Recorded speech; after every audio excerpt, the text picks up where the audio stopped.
A warm welcome to all of you in this last lecture in Module 5 on resin transfer molding and autoclave molding. Let's summarize what we have covered in this series of lectures on processing of polymeric matrix composites, that is the Module 5 of our course on processing of non-metals. We have seen the classification of the processing techniques for polymeric matrix composites. Prior to that, we have seen what are polymeric matrix composites, what are the basic constituents of the polymeric matrix composites, and we have seen how the polymeric matrix composites compare with the conventional materials or the conventional engineering materials such as steel and other isotropic materials. In the discussion on processing techniques, we have seen there are different types of processing techniques which fall under three broad categories, that is the open mold processes, closed mold processes and the other types of processes which do not fall under the open mold and closed mold, or where the mold may be open or closed but they have certain specific shapes or certain specific process details, therefore we discuss them under a different category. We have seen different processes such as hand layup process, spray layup process, we have seen filament winding, pultrusion, resin transfer molding we are going to cover today, but we have already covered at least 6 different processes and we have seen what are the advantages, what are the disadvantages and the application areas of these processes. So today in our lecture we are going to see what are the process details of resin transfer molding and the autoclave molding. So basically before we start our lecture, in the last lecture we have seen what is pre-pregging and sheet molding compounds. So in sheet molding compounds and pre-pregging we have seen that the two macro constituents of the composite, that is the fiber and the reinforcement, are combined together before they are used as the raw material for final composite manufacturing. But here again in resin transfer molding and autoclave molding, the resin and the fiber would be combined during the process itself. So we are not treating or pre-blending the two constituents and later on using them in the process. What we are doing here is that we are combining the resin and the fiber together during the process stage only. That is, in resin transfer molding we will have the ingredient in the form of the reinforcement and we will have a matrix which would be in the form of a polymer. So we have a reinforcement or a fiber and we have a matrix and then we are combining them together in resin transfer molding. So what are the process details that we will see in the subsequent slides, and similarly we will see the process details of the autoclave molding. Now coming on to the resin transfer molding.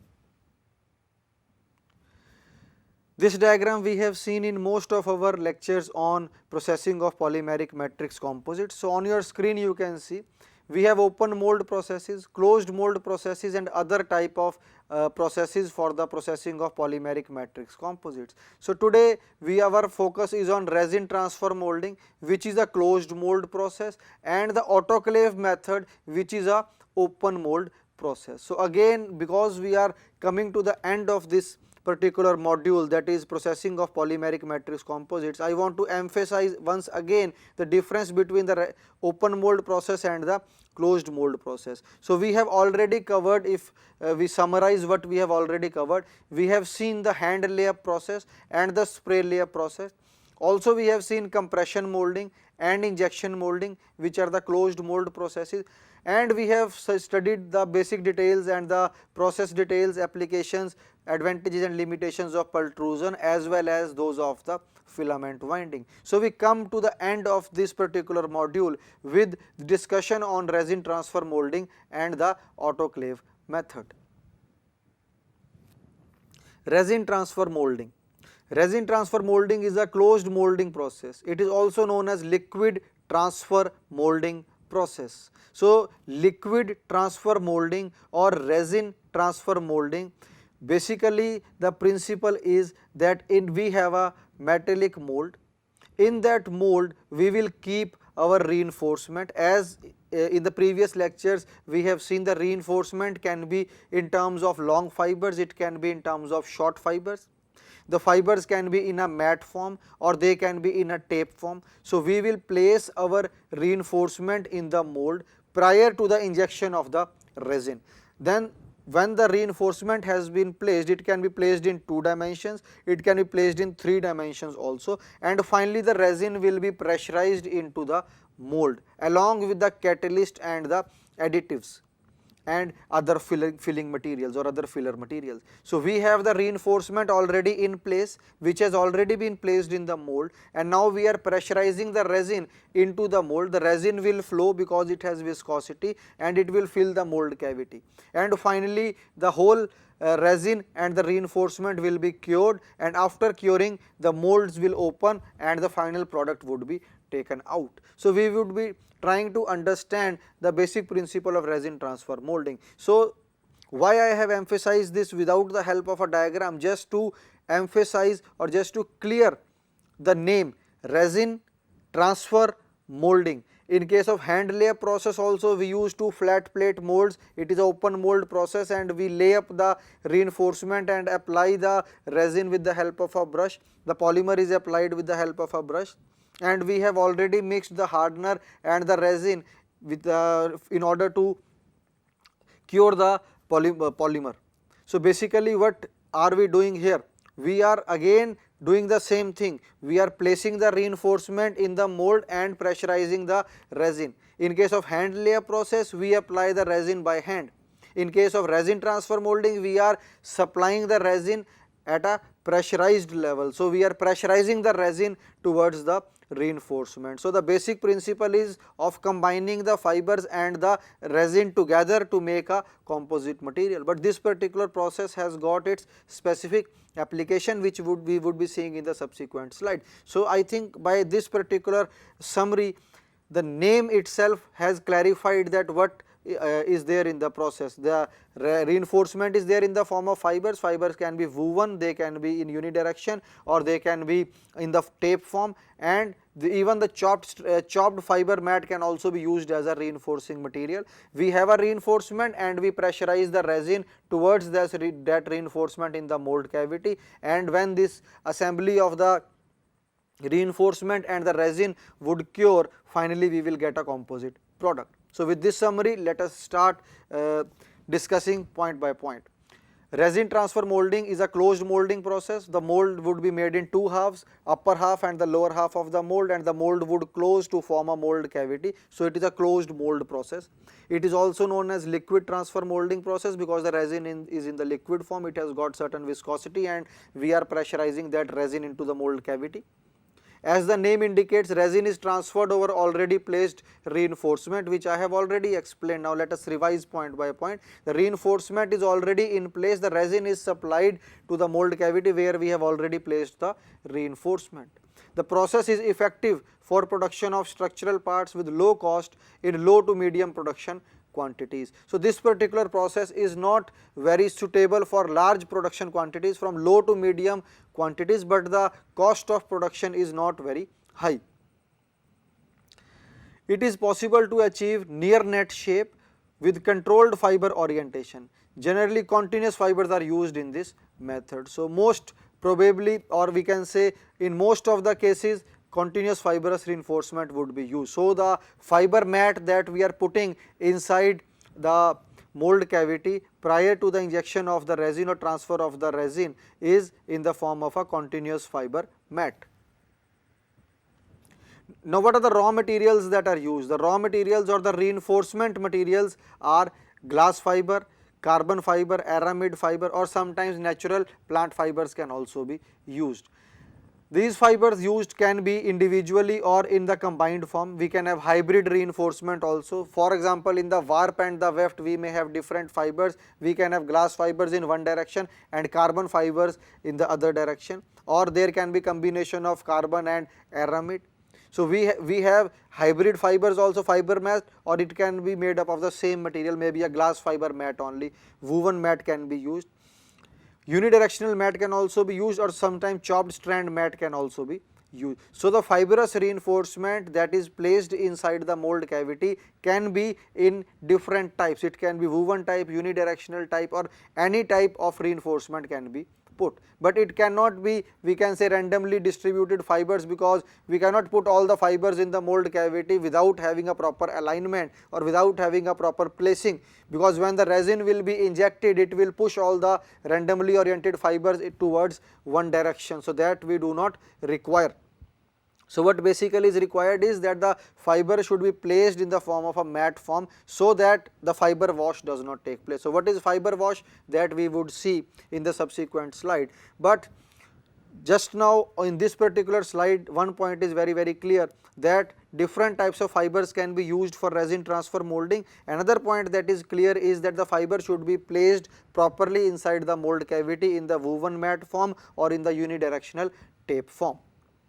Sometimes we may need to add certain additives, for example certain mineral fillers may be used. Why? In order to improve the surface finish or to improve the fire retardancy.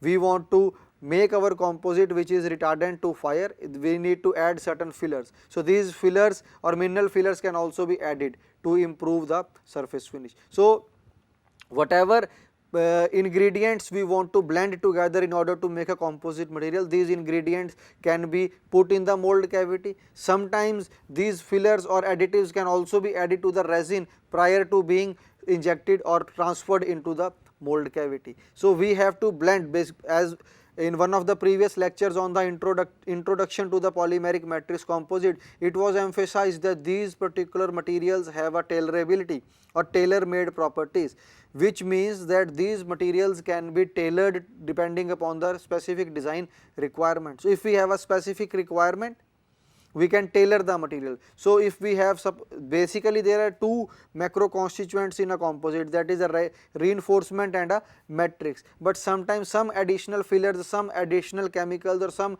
additional, we can say, reinforcements may be added in order to give certain specific properties to the composite. So, this particular point, mineral fillers are added sometimes to improve the surface finish or sometimes to improve the fire retardancy, and sometimes the other types of fillers may be used to improve the tribological characteristics of the composite material. There is a work that is going on the effect of fillers on the tribological properties of the polymeric matrix composite.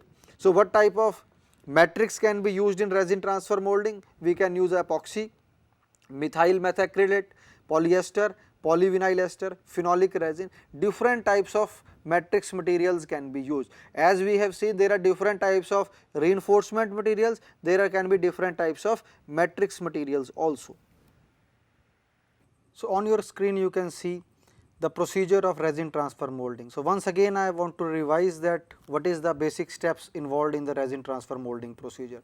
So, in resin transfer molding, the reinforcement in terms of either woven or the chopped fiber mat is placed in the lower half of the mold. So, basically there are two halves of the mold, and in the lower half we place the reinforcement. A release gel is applied on the mold surface so that the composite, when it is ready, can be taken out easily.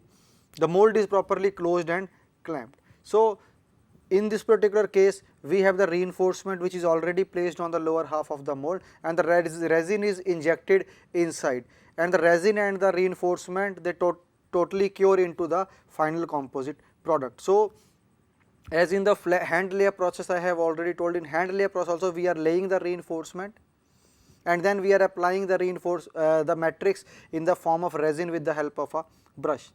But in case of resin transfer molding, the difference lies in the, because it is a closed mold process, and the difference lies in the type of the mold, and the difference lies in the pattern in which we are applying the resin. In hand layer we apply with the help of a hand and a brush. In case of resin transfer molding, we apply a pressurized resin towards the reinforcement. We send the resin into the mold cavity where the reinforcement is already in place. The resin is pumped into the mold through the ports and the air is displayed through the other vents. So, we will try to see this with the help of a diagram. So, again I am emphasizing the reinforcement is already in the mold cavity, it is a closed mold process and we supply the resin a pressurized resin which would go and impregnate the reinforcement and finally result into the fabrication of the composite product or the processing of the composite product. The uniformity of the resin flow can be enhanced by using a catalyst as an accelerator and vacuum application. So, these are some process variants in which a catalyst can also be sent with the resin into the mold cavity to accelerate the process of polymerization or curing. After curing, the mold is opened and the composite is taken out. So, there are basically 3 or 4 very easy steps which would lead us to a processing of a composite product. So, what are these steps? We need to have a closed mold, a lower half of the mold and the upper half of the mold. In between we will form the mold cavity. In the mold cavity, mostly on the lower side of the mold cavity, that is the lower plate of the mold cavity, we would place our reinforcement.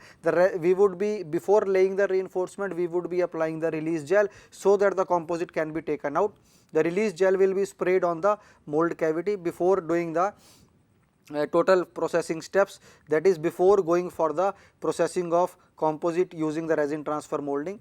So, we will have a layer of release gel on the bottom plate of the mold as well as on the top half of the mold.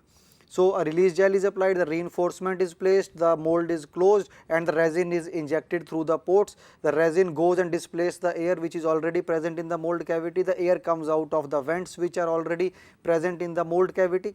And finally, if we have put a catalyst, accelerated rate of curing would take place within the mold cavity and we would be able to get the final composite product.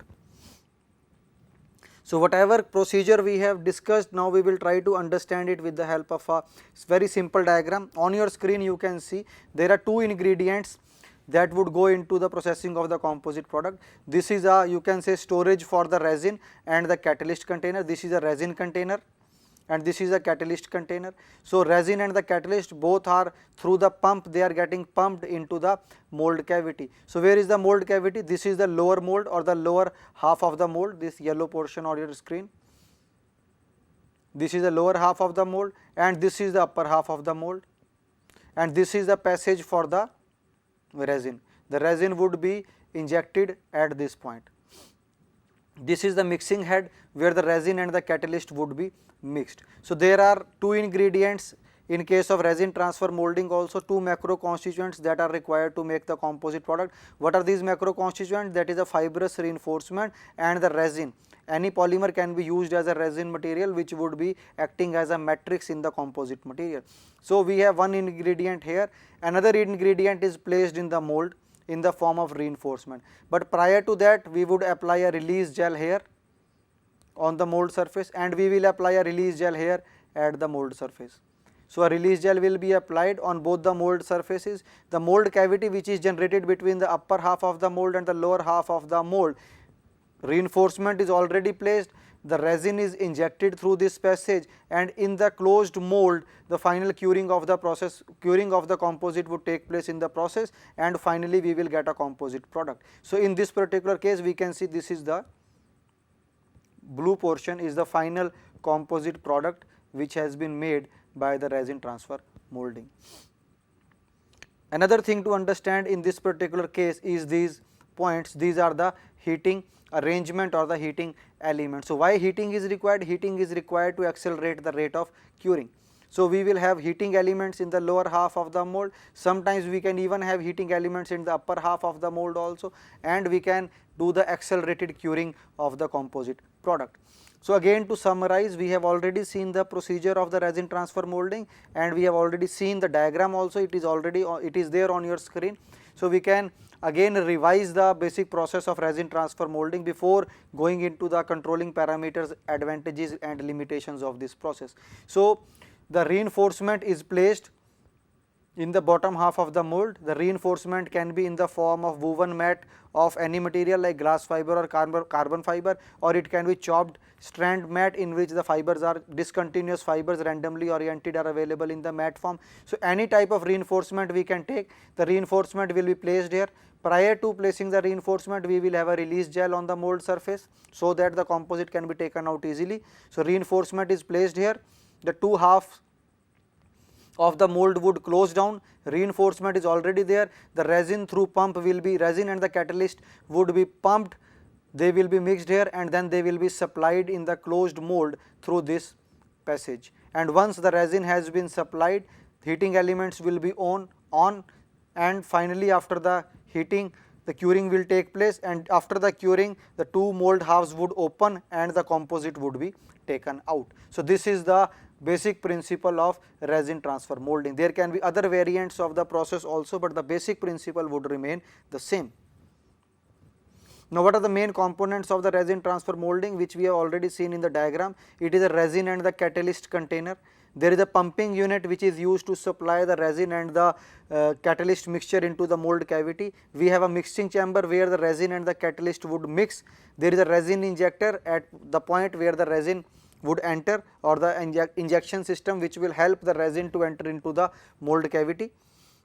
And finally the molding unit, it is in two parts, the lower half of the mold and the upper half of the mold. The two halves of the mold would combine to generate a mold cavity.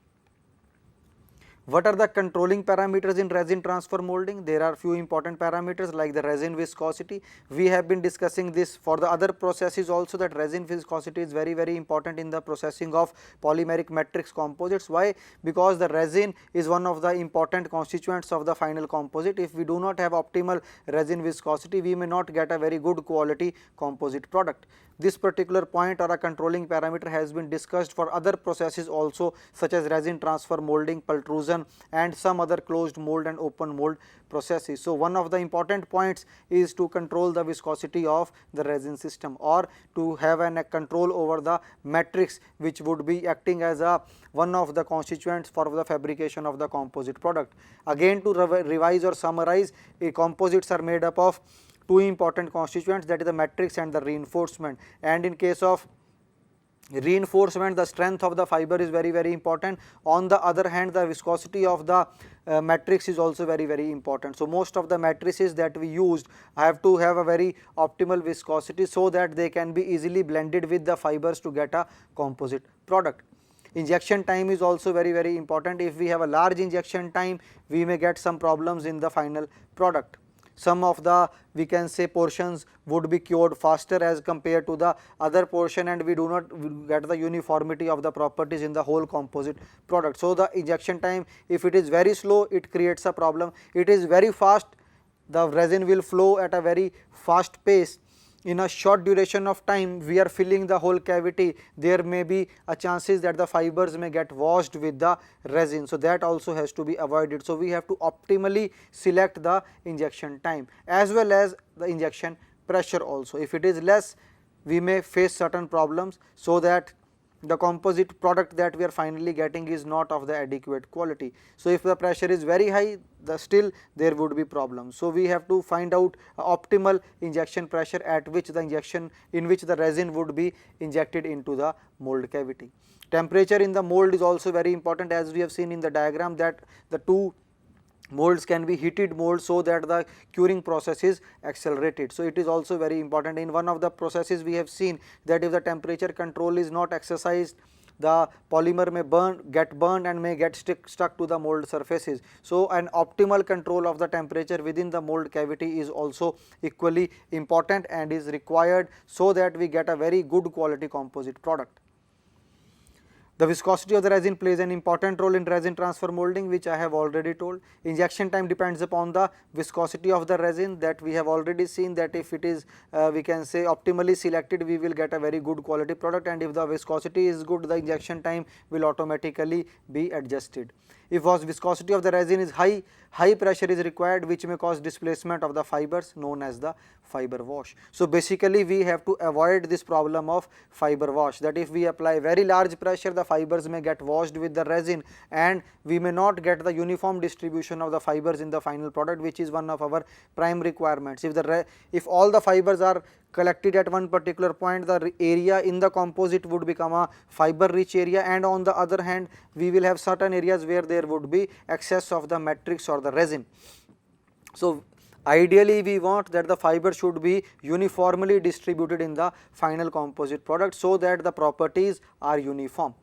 But if the fiber wash takes place, we may face a problem where the polymer is concentrated at a particular point and the reinforcement is concentrated at the another point in the bulk of the composite, and when we use this composite there are chances that it may fail from the resin rich area or from the fiber rich area. So, we have to optimally select the pressure at which we are injecting the resin, we have to select the viscosity of the resin, and which would subsequently dictate the injection time, the time in which the resin would be able to fill the mold cavity. Now, what are the advantages of the resin transfer molding process? So, composite parts produced with method has good surface finish, because if you see the diagram, we have upper half of the mold and we have lower half of the mold. So, we can get good surface finish on the both the sides of the composite product. So, composites that are made by the resin transfer molding have good surface finish on both surfaces of the product. Any combination of reinforcement materials in any orientation can be achieved, because we are already placing our reinforcement in the bottom half of the mold before the injection of the resin. So, we can very easily manipulate the orientation of the fibers, and we can even go in the 3-dimensional direction. So, we can even get the height.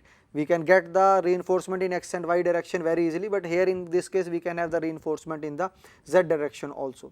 Fast cycle times can be achieved through temperature control device. So, we have already seen in the diagram that we have a heating elements all around the mold. So, if we have a heating arrangement, the cycle times would be shorter. Maybe fast cycle times are achieved. Why? Because the curing process would be faster when it has been aided by the temperature. So, temperature control will help us to make large number of parts in small duration of time using the resin transfer molding process. Process can be manual control, semi-automatic or highly automatic. Now, depending upon the number of parts we are making, depending upon the surface finish that we require, and depending upon the demand in the market, we can have manual, semi-automatic or fully automatic resin transfer molding process. Composite part thickness is uniform, which is determined by the mold cavity. So, as per the design of the mold cavity, we will get a uniform thickness of the composite product when we use the resin transfer molding process. Strict dimensional tolerances are possible to achieve. Now, because it is a closed mold process, we will get strict dimensional tolerances, or the dimensional stability of the final product would be good.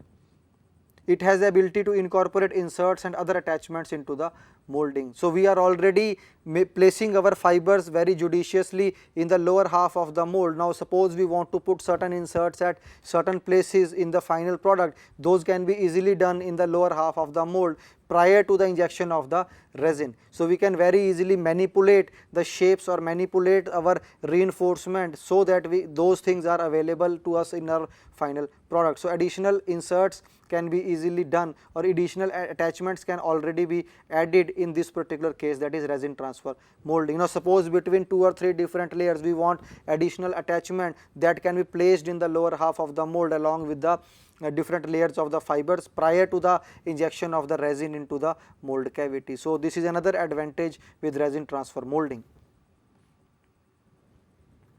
The process does not require high injection pressure. So, that is another advantage, because if we require very high injection pressure, the machine capacity has to be increased. So, here we can use a low end machine also for applying the resin into the mold cavity. So, the process does not require very high injection pressure. Material wastage is reduced as near net shape are produced, or near net parts are produced. So, there is no wastage. We can cut the desired dimensions of the reinforcement before placing them into the lower half of the mold. So, we get least wastage in case of resin transfer molding. Higher production rate is associated with process automation. So, I have already told in the previous slide that with the process can be manual, semi-automatic and fully automatic. Now, depending upon the requirement, if we choose a fully automatic process, the cycle times would be lesser and the production rate would be very high. Having so many advantages, there are few disadvantages of the resin transfer molding, which you can see on your screen. Mold cavity limits the size of the composite. So, because we have a mold cavity which has to be a closed mold process, because it is a closed mold process, we have a closed mold cavity. So, the size of the mold cavity dictates the application of the resin transfer molding. So, we cannot have a very big shape resin transfer molded products.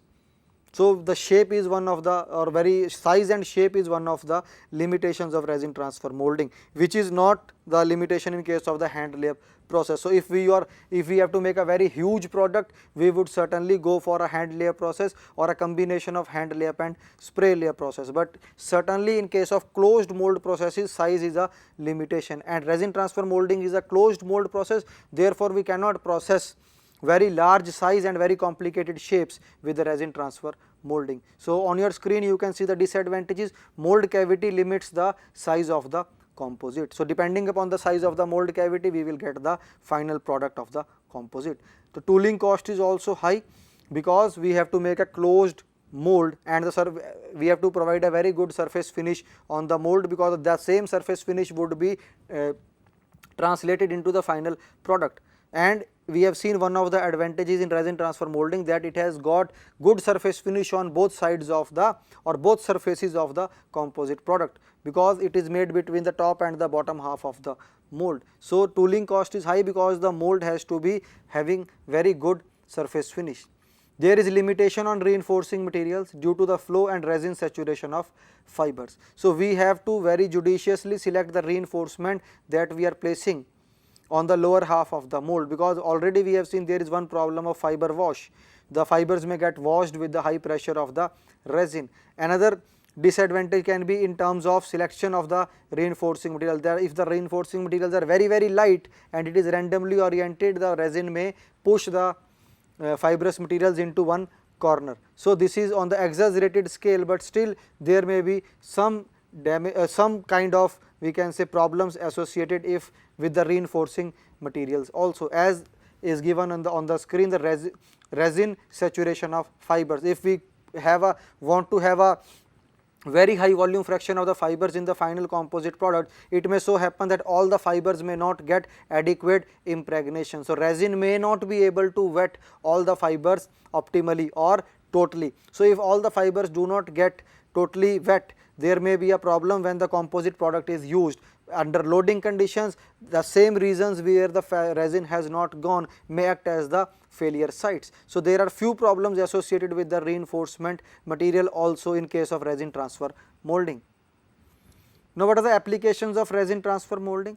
Complex structures can be produced. Now depending upon we can say the complexity of design of the mold that is possible with resin transfer molding, we can get fairly complex structures which are not possible maybe with some of the other processes like pultrusion or filament winding, where the part complexity is one of the limitations, but here we can have a better part complexity as compared to the other processes. So complex structures can be produced. Now automotive body parts, big containers, bathtubs are commonly processed through the resin transfer molding process.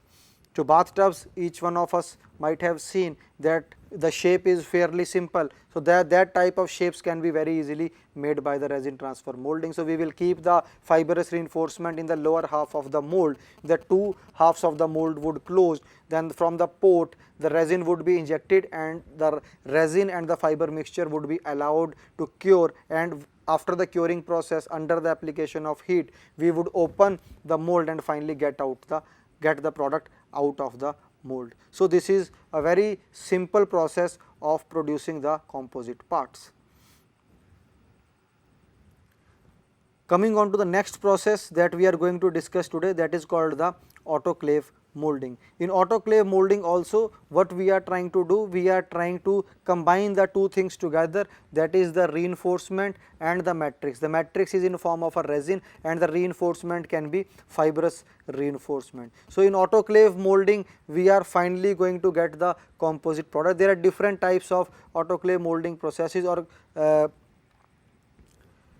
closed molding processes. So in case of autoclave, we have this is a open mold process. So we can have different types of closed molding and autoclave molding processes. So autoclave falls under the category of open mold processes. So if we see on your screen, we have open mold processes and closed mold. Because this is the last lecture on processing of polymeric matrix composites, I would just like to summarize the processes which we have already covered. We started off with hand layer process and spray layer process. We have seen other processes like pultrusion and filament winding. Then we have seen the closed mold processes such as the compression molding, injection molding and transfer molding, or we can say the resin transfer molding. Just now we have finished our brief discussion on resin transfer molding process, which is a closed mold process, and autoclave method, it can be open mold process also, it can be a closed mold process also. Depending upon the application, we can have a open mold autoclave process or we can have a closed mold autoclave process. So, three similar processes with little modification in the basic principle. Now, these are vacuum bag molding, pressure bag molding and autoclave molding. So, in today's lecture our focus is on autoclave molding, but the basic principle of these three processes is nearly the same.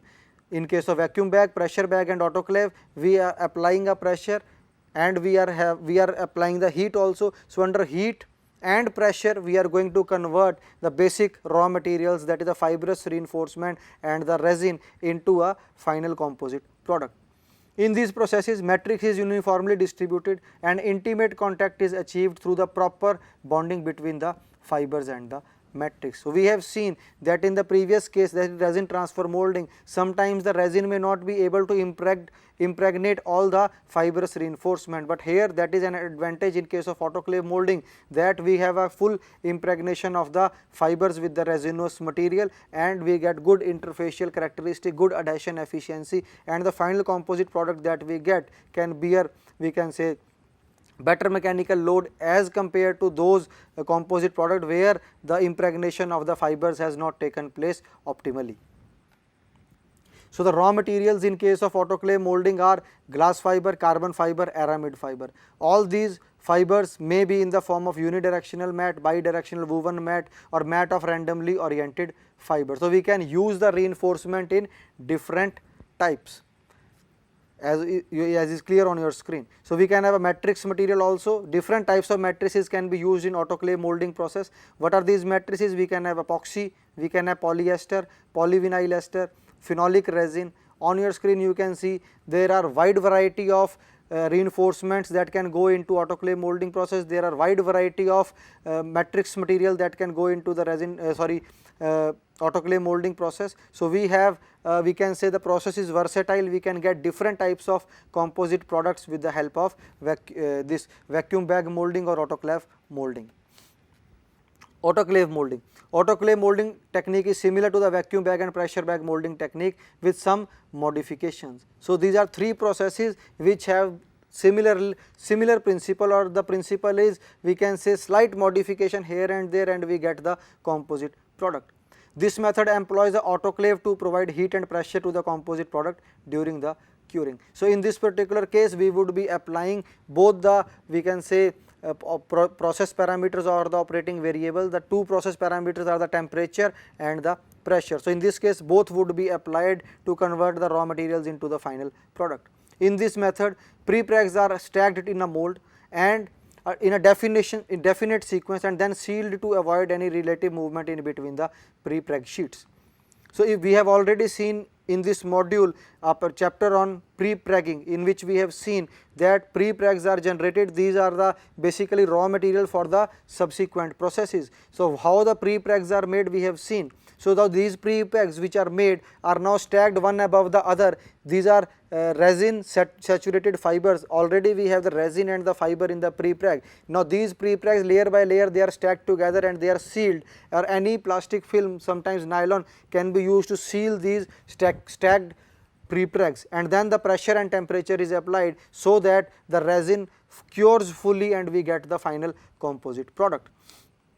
Relative motion between the prepregs has to be avoided. Initially, a release gel is applied onto the mold surface to avoid sticking of the polymer to the mold surface. So, we have to easily remove the final composite product which has been made out of the mold cavity. Therefore, we have to initially supply a release gel, or we have to apply release gel on the mold surfaces for easy extraction of the final composite product out of the mold cavity. After stacking the prepregs, the whole assembly is vacuum bagged to remove any air and trapped in between the layers. Now, these prepregs are stacked one above the other. We have to apply vacuum to take out any air which is already present between the stacked layers. So we apply vacuum and all the air has been taken out. If the air is there, we do not remove the air. Finally, when the curing process would take place, final curing would take place, these air bubbles would be present in the final composite product and would influence or deteriorate the mechanical properties of the final composite. So this air has to be taken out, and sometimes vacuum is used to remove the air which is present between the layers of the prepregs. After a definite period of time, when it is ensured that all air is removed, the entire assembly is transferred to the autoclave. So autoclave is a device in which we can maintain the pressure and the temperature. Heat and pressure is applied for a definite interval of time.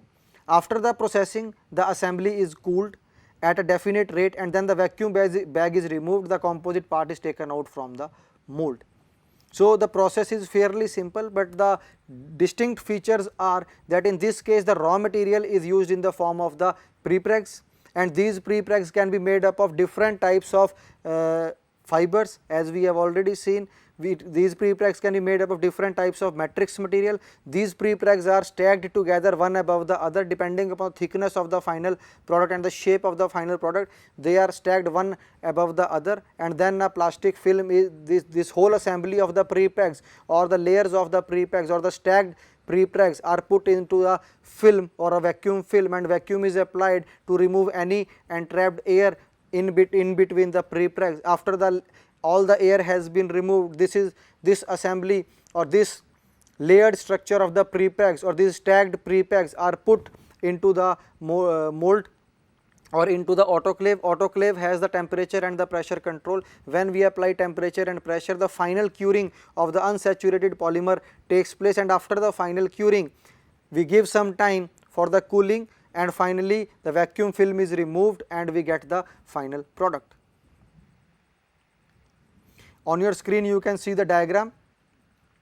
We have a mold plate, this black portion on your screen. This is the mold plate.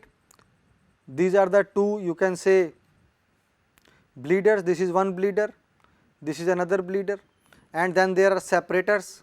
This is the separators, and this is the composite. So this is composite. This particular composite is the layered prepregs, maybe 8 layers of prepregs or 10 layers of prepregs or 12 layers of prepregs depending upon the final thickness of the composite product required. So we have a vacuum pump here.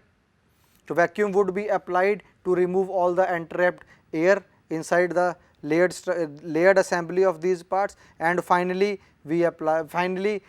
after the curing process is taken place, because of the heating arrangement that is there, we can see there is a heating arrangement also. These are all heating arrangement or heating coils which are put alongside the mold. So we have the heating arrangement also, and this is a vacuum bag film which is shown here. This is a vacuum bag film. When the vacuum would be applied, this film would get stuck to the assembly, and finally once the curing process has taken place, the film would be removed and we will get the final composite product. So each part has got its own applications or its own role in the total process. Now what are the advantages of this process? This composite processing method allows high volume fraction of reinforcement in the composite part, because the prepegs are already we can say having the resinous material with them. We can control the fiber volume fraction when we are making the prepregs, and when we are using the same prepegs for making the final composite product, we can very easily have a very high volume fraction of the fibers in the final composite. This can be applicable for both thermoplastics and thermosetting polymer composites, so it has got wide versatility. Higher degree of uniformity in parts consolidation. Sometimes when we are consolidating with the help of a hand roller or we are applying, we can say, the pressure manually, the consolidation may not be uniform, but here we are consolidating with the help of a externally applied pressure which is uniform over the whole assembly. So higher degree of uniformity in part consolidation. So uniform pressure is applied, better adhesion characteristics between the fiber or between the layers, and good control over the resin and reinforcement is achieved. So the control that we can exercise in an autoclave molding process is better as compared to a hand layup process or a spray layup process. So better control over the reinforcement over the matrix is possible in case of the autoclave molding process. No void content in the finished part due to the removal of the entrapped air through the vacuum. As we have already seen, vacuum is applied to remove the entrapped air. So, in this particular method of autoclave molding, there is very less chance or the probability of the voids or porosity or any air entrapped inside the different layer is very less. So, we will get a completely uniform product without any voids in case of autoclave molding process.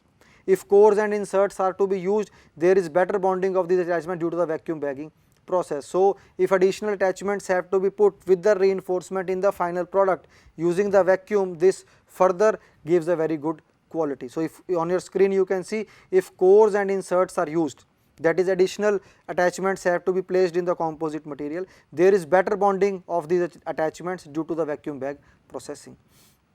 So, we have better bonding of these inserts with the final product. Good wetting of the fibers is achieved in this particular case. Now, what are the disadvantages?